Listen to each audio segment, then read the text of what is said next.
জিবরাইল আমিন নবীজির দরবারে আসছে। হুজুর আপনি কেমন আছেন? আল্লাহ জানতে চেয়েছে, যদিও আল্লাহ সবকিছু ভালো জানেন, তারপরেও আপনি নবীর খোঁজ নেওয়ার জন্য আল্লাহ আমাকে পাঠাইছে। জিবরাইল জীবনের শেষ বারবার আসতেছে। জিবরাইলকে নবীজি বললেন, জিবরাইল আমার কাছে অসুস্থতা লাগে, খারাপ খারাপ লাগে, শরীর ভালো লাগে না। জিবরাইল আমিন চলে গেলেন। পরের দিন আবার আসছে। হুজুর আল্লাহ জানেন, তারপরেও খোঁজ নিতে পাঠাইছে, কেমন আছেন গো নবীজি? নবী বললেন, জিবরাইল আমি অসুস্থ। আবার চলে গেলেন জিবরাইল। পরের দিন আবার আসছে।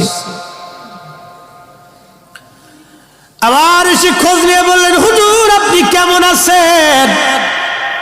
নবীজি বললেন, জিবরাইল অসুস্থ আমি। জিবরাইল আবার চলে গেলেন। চতুর্থ দিনের মাথায় জিবরাইল আসছে। একা আসে নাই রে, মালাকুল মউতকে সঙ্গে করে নিয়ে আসছে। আহা, আমাদের কাছে মালাকুল মউত আসবে, জিজ্ঞাসা করে আসবে না, কিন্তু নবীর দরবারে মালাকুল মউত আসছে। এসে নবীজিকে সালাম দিলেন। হুজুর অনুমতি দিলে ভিতরে আসবো।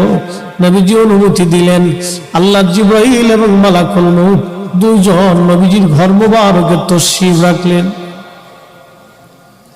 পৃথিবীর একটাই ঘর, যে ঘরে ঢোকার আগে জিবরাইল আজরাইল অনুমতি চায়, তিনি রাহমাতুল লিল আলামিনের ঘর। জোরে জোরে বলা যাবে আল্লাহু আকবার।